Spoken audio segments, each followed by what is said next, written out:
안녕하십니까. 오늘은 다문화사회 교수 방법 내 다문화 교육평가의 이해에 대해서 하겠습니다.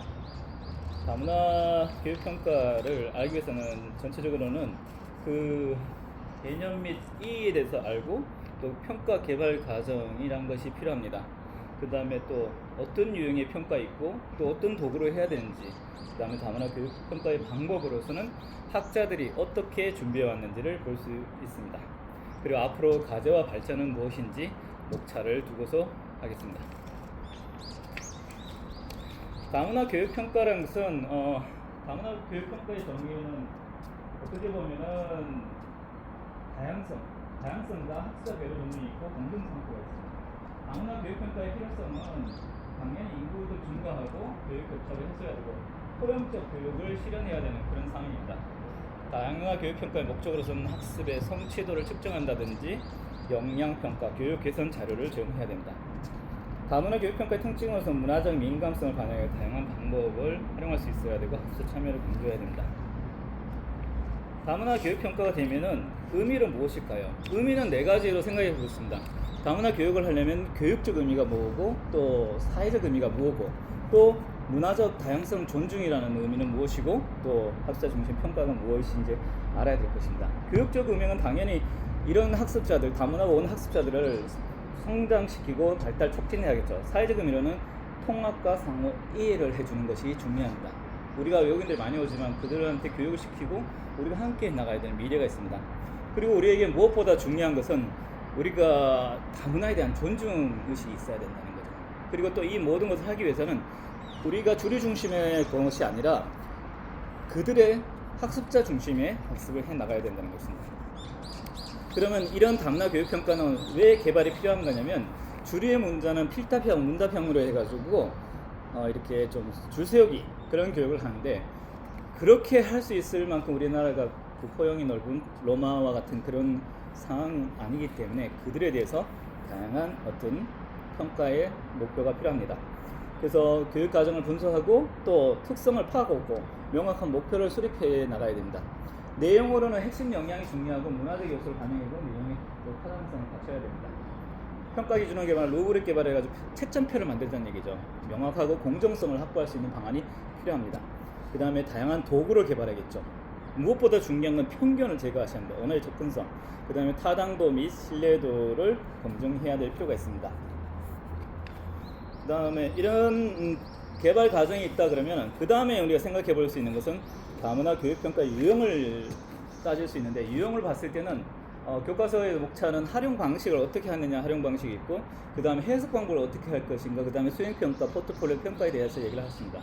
활용 방식을 쓸 때는 처음에 그 사람이 어떤 상황인지 진단평가를 하고, 그 다음에 그분이 어떤 과정을 가져가는지 형성평가, 그 다음에 총괄평가를 통해서 하는 그런 과정의 수업을 통해서 이 학습 과정의 어떤 배경, 피드백이라든지 앞으로 학습 목표 달성을 했는지 측정할 수 있는 그런 계기가 됩니다. 또한 하나는 뭐는 해석 기준으로 했을 때, 자, 우리 상대평가, 절대평가라는 말을 하시죠.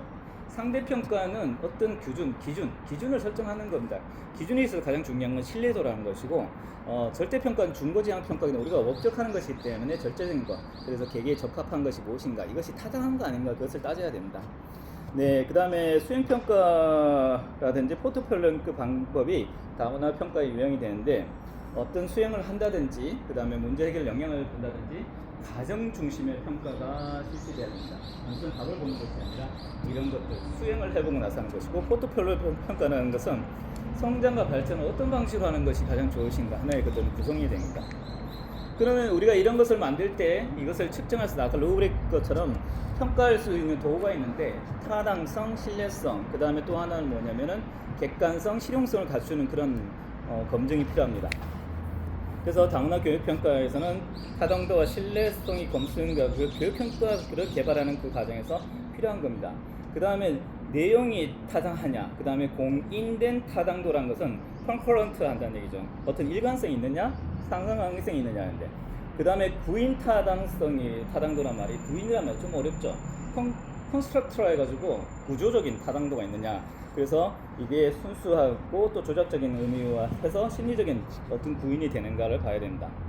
신뢰도는 뭐 기간을 두고 한다든지, 동일 피험자 집단이라든지 그 다음에 내용의 일관성이 있는지를 신뢰도를 봐야 되고, 객관적인 것은 누가 하더라도 일치되는 것, 그 다음 평가자의 자질을 좀 향상돼 가지고 일치되는 것을 해야 되고, 또 편견 등을 배제하는 방안이 필요합니다.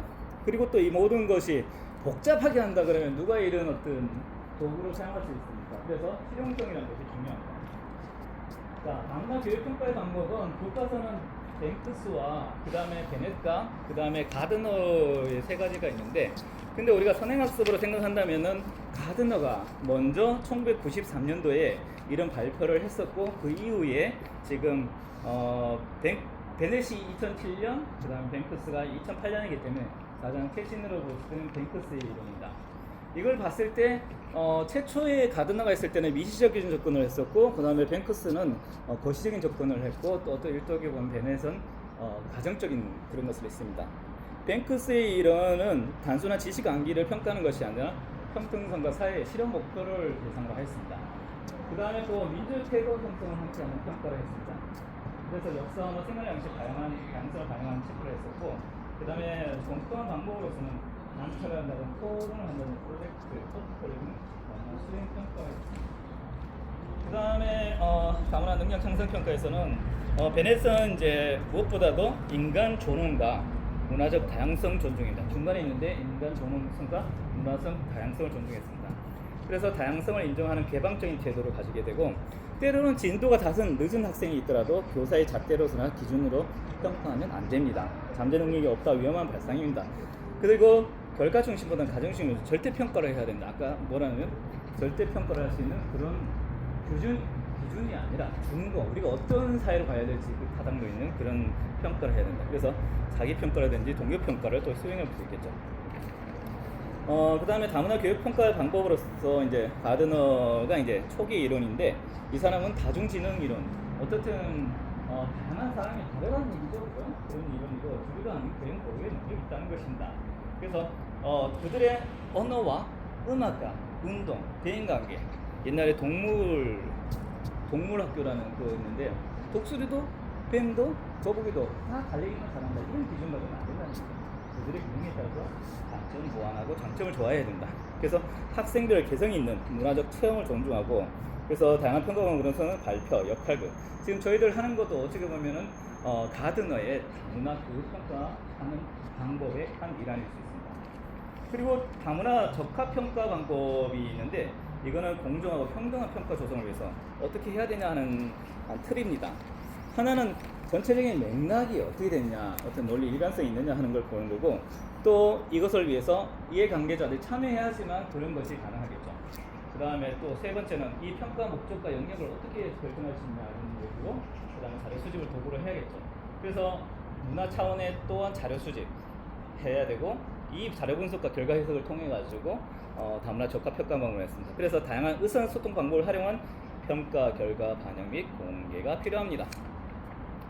자, 다문화 교육 평가 방법에서는 여기서 이제 5단계로 한번 볼 수 있는데, 방법으로서는 다양한 문화적 관점이고 평가 질문에 대해 반영을 해야 되겠죠. 그 다음에 두 번째는 이제 중고, 척도, 이런 어떤 해석이 필요한 겁니다. 절대적인 평가가 필요하고, 그러면서도 중고해야 되는 거, 우리가 어떻든 공동식 규범을 존중해야 된다. 외국인 우리가 오더라도 그들에게 제일 중요한 건 안전이죠. 그 다음에 기회 설계 시 이해 통합 관계가 있어야 되고, 이론으로서는 문화적 파벌 위의 실제활용이라든지 타당도와 한계가 무엇이 있는지를 생각해봐야 된다. 그래서 이제 경험으로서는 참여자들의 지혜가 필요합니다. 그 다음에 결과로서는 결국 공동체 능력 향상이라는 거죠. 이거 베네트의 평가하고 조금 일치하는 부분이 있고요. 구성들의 욕구 충족하고 사회정의를 위한다. 사회정의를 실현하는 것은 뱅크스의 목표하고 일치하는 부분입니다. 그러면 우리가 다문화 교육평가의 과제와 발전 방향은 무엇으로 삼아야 되겠습니까? 공정해야 됩니다. 평가의 타당성이 있고 공정한 기준이 적용돼야 되죠. 그 다음에 역량가로서는 교사의 전문성을 개발해야 됩니다. 도구로 해서는 평가 도구가 어떤 것이 있을까요? 신뢰도에 적합한 것이 있습니다. 그래서 다문화 평가의 과정은 공정하냐, 타당하냐, 이런 얘기가 있어야 되고, 그 다음에 우리의 역량을 강화시켜야 되고, 그 다음에 그러기 위해서는 척도가, 도구가 잘 되어 있어야 되는 겁니다. 따라서 다문화 교육평가는 다양한 문화적 배경을 가진 학습자들의 학습 성과를 공정하고 타당하게 측정하는 핵심 과정입니다. 그리고 또 효과적인 평가를 위해서는 문화적인 공정성이 필요하고, 또 다양한 평가 도구와 방법의 활용이 필요합니다. 그리고 지속적인 피드백이 필수적입니다. 다문화사에서는 교육평가는 학습자의 성장을 지원하고 교육의 질을 향상시키는 중요한 역할을 담당합니다. 다음 문화적인 편견을 또 극복해야 되고 평가 도구의 지속적 개선, 교사의 다문화의 평가 역량 강화를 통해 더욱 공정하고 효과적인 다문화 교육 평가 체계를 구축해야 합니다. 강의를 들어주셔서 감사합니다.